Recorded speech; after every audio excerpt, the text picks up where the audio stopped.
Banyak dari kita yang masih khawatir tentang 2023 ya.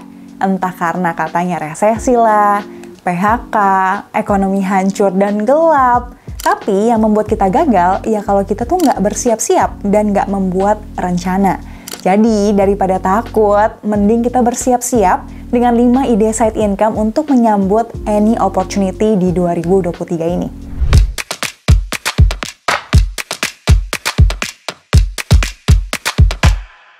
Hai, kabar baik di sini. Semoga di sana juga ya. Aku ngerti kalau masih banyak banget yang khawatir dan was-was menjelang 2023.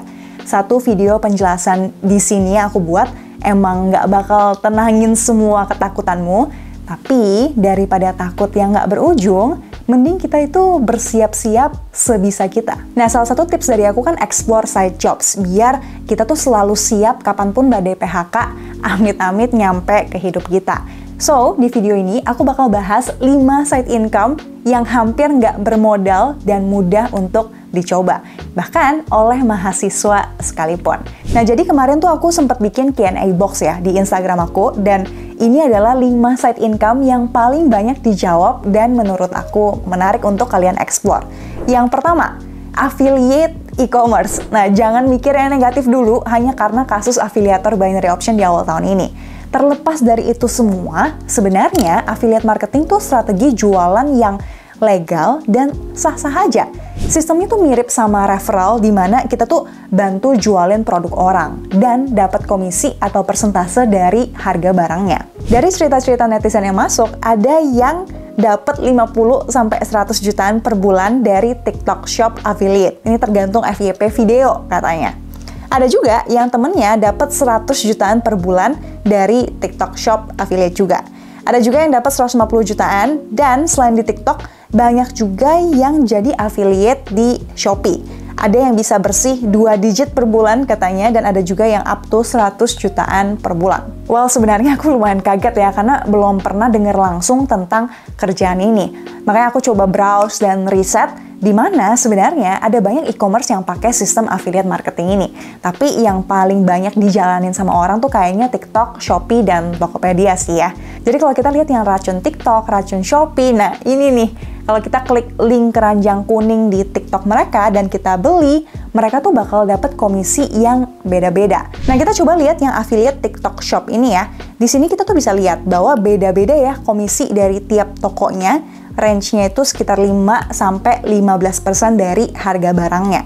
Untuk beberapa toko, kita tuh juga bisa request free sample produknya untuk kita cobain dulu sebelum kita promosiin lah ya, in a way. Sedangkan di Shopee, program afiliasinya tuh kasih komisi sampai dengan 10% dan maksimal 10.000 aja per pesanan yang terselesaikan. Dan yang Tokopedia sebenarnya lumayan juga ya menurut aku. Dia tuh bedain berdasarkan kategori barangnya dan maksimal komisinya tuh 50.000 per penjualan. So, untuk detailnya silakan cek ke masing-masing e-commerce aja ya, karena aku bakal bahas secara general aja.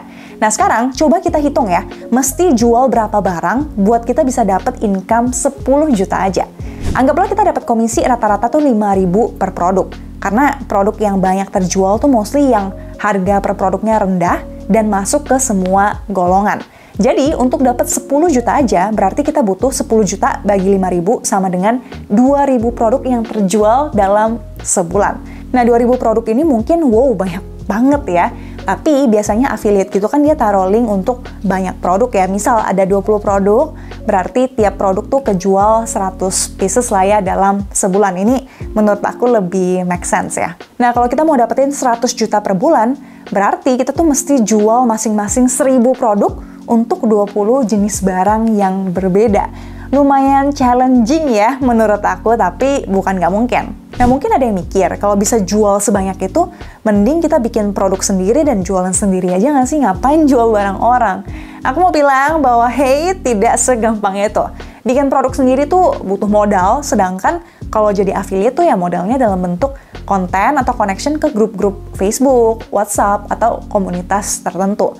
Nanti kalau udah berhasil dalam affiliate marketing, udah bisa baca nih market kalian tuh sukanya barang yang kayak gimana. Nah, barulah dari situ kita tuh bisa consider bikin produk sendiri. Nah, sedikit tips, cari tahu sedetail-detailnya tentang market kalian. Apakah orang-orang yang beli barang tuh banyak tapi murah-murah, atau beli barangnya sedikit tapi yang mahal-mahal.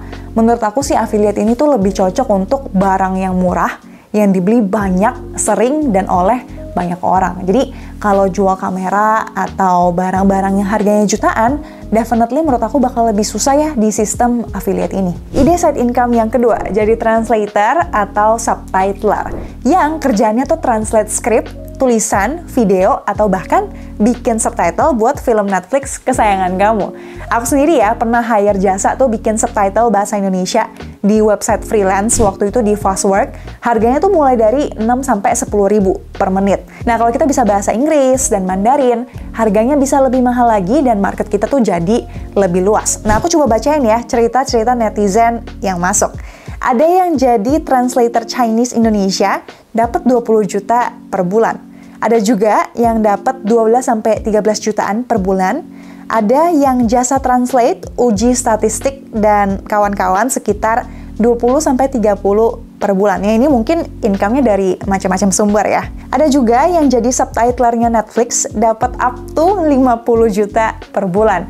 Jadi buat kalian yang mau nambah-nambah side income yang bisa dikerjain dari mana aja, translator dan bikin subtitle kayak gini mungkin cocok banget. Nah ini beberapa website untuk apply as freelancer ya. Tentunya di awal-awal kita tuh nggak bisa kasih harga yang terlalu tinggi dulu. Karena kan belum ada pengalaman, bukti, review, atau rating dari orang-orang. So buat kalian yang mau coba side income sebagai translator atau subtitler, start small aja dulu and do your best in every work. Good luck ya. Dan ide side income yang ketiga adalah joki tugas. I know ini sebenarnya kinda illegal, tapi aku di sini bukan untuk ngomong apa yang baik dan buruk. Let's just talk about reality. Kita bukannya suruh mereka untuk males kerjain tugas atau skripsi, tapi when they need us, we are here.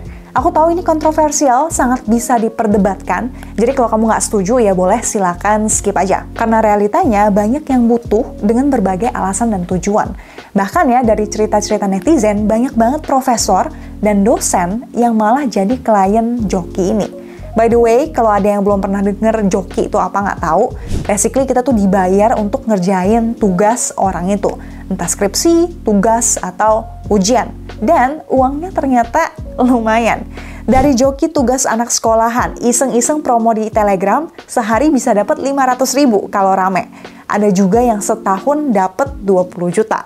Ada juga yang joki skripsi accounting, dapat 3-4 juta per bulan. Ada yang joki tugas mingguan jurusan teknik, dapat 4 juta per bulan. Joki ujian TOEFL, 10 juta per bulan. Joki jurnal Sinta dan Scopus, 12-15 juta per bulan. Di mana customernya tuh kalangan akademika sekelas profesor. Ini aku terkejut sih jujur.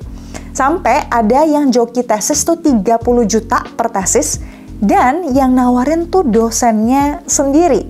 Ada juga yang bikin tim joki, jadi mereka segeng gitu ya. Jadi bisa dapat 3-7 project sebulan yang start dari 3 juta per project. Well, income-nya memang terdengar dan terlihat menarik ya, tapi tentu ini juga dengan resikonya tersendiri. Kalau ketahuan, bisa aja kita juga ikut bermasalah dengan sekolah atau kampus. Dan kalau kita satu sekolah ya sama klien kita ini, ada resiko juga seperti dikeluarkan dari sekolah. So, this side income is real, dibutuhkan orang, tapi sayangnya high risk juga. Sebenarnya ya, menurut aku, joki tugas ini tuh bisa perlahan kita ubah ke hal yang lebih positif. Kalau kita bisa ngerjain tugas orang nih, berarti kan kita lumayan pintar ya. Berarti kerjaan ini tuh sebenarnya cocok buat mahasiswa-mahasiswa ambis, pinter, yang mau cari side income tapi nggak mau jauh-jauh dari kampus dan bidangnya. Contoh, kita bisa buka les buat ajarin klien-klien kita yang mau tobat misalnya. Karena dari cerita-cerita netizen ya, guru les private juga salah satu side income yang bisa lumayan banget. Ada yang guru les privat SD dengan fee 150.000 per jam, kalau punya 7 murid dan les 2 kali seminggu bisa dapat 8 juta per bulan. Banyak juga yang jadi guru les Mandarin private bisa dapat 10-15 jutaan, bahkan ada yang tembus 20 juta dengan kerja 15 jam per minggu aja. Ada juga yang ngajarin bahasa Jepang buat orang Indo yang mau kerja atau sekolah di Jepang. Bisa dapat 40 juta per bulan, jadi lumayan ya. So, kalian bisa consider untuk joki tugas atau sebenarnya lebih baik kalau diganti jadi guru les private. Ide side income yang keempat adalah crypto related work. Buat kamu yang mau work from anywhere, nggak mau kelihatan muka, cuma mau modal suara dan ketik-ketik, atau yang punya skill di bidang developer, engineering, graphic design. Nah, kerjaan-kerjaan di dunia kripto mungkin bisa kamu consider. Nah, ini ada beberapa cerita netizen yang udah nyemplung cari side income dari kripto. Ada yang jadi kripto airdrop hunter, satu akun aja bisa dapat 20 jutaan. Ada juga yang bilang, kalau penggarap airdrop kripto yang cuan miliaran, milih diam-diam aja daripada koar-koar. Mungkin biar banyak yang nggak tahu kali ya. Nah, buat yang suka ngedesain project, di kripto bisa dapat 2-30 juta per bulan. Ada juga yang freelance project manager di Web3, sebulan itu 25 juta dan dibayar dalam USDT.